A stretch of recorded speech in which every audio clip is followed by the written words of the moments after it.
good story of a turnaround is the Oaks of Calabasas. It's a 557-home gated community of elegant homes, nice wide roads, fountains, private parks, and a clubhouse with a fitness room that rivals a nice private gym. At this time, it's a model high-end community. But Brian Cameron, a long-term board member, knows that it wasn't always that way.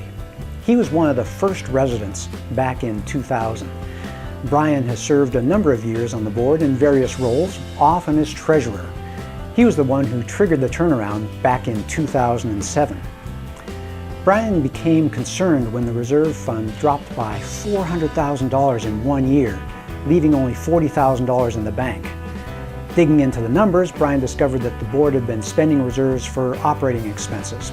And that was primarily because previous boards had misallocated funds and overpaid for service contracts.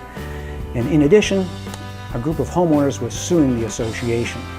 So it was an association beginning to spin out of control.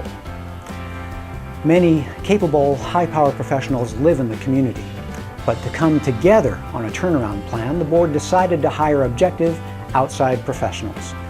So that's when they hired us to prepare a full reserve study. We weren't aware of all their problems. We thought it was just a normal reserve study engagement. But after delivering the report, we found out that they chose AR because of our reputation for credibility and their distaste for funny numbers. And that's also when they told us about the problems they were facing. And that explains why that year, and in every year after that we've updated their report, they continue to ask good, challenging questions.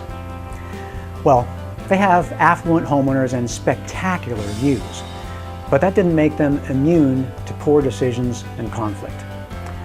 It took a few years for the board and the new on-site manager to rebuild financial stability and homeowner trust.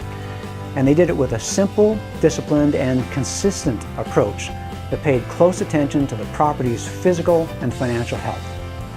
The board's reputation now in the community is that they make thoughtful decisions based on solid information. Well, I'm glad we had an opportunity to play an instrumental role in the turnaround of the Oaks of Calabasas.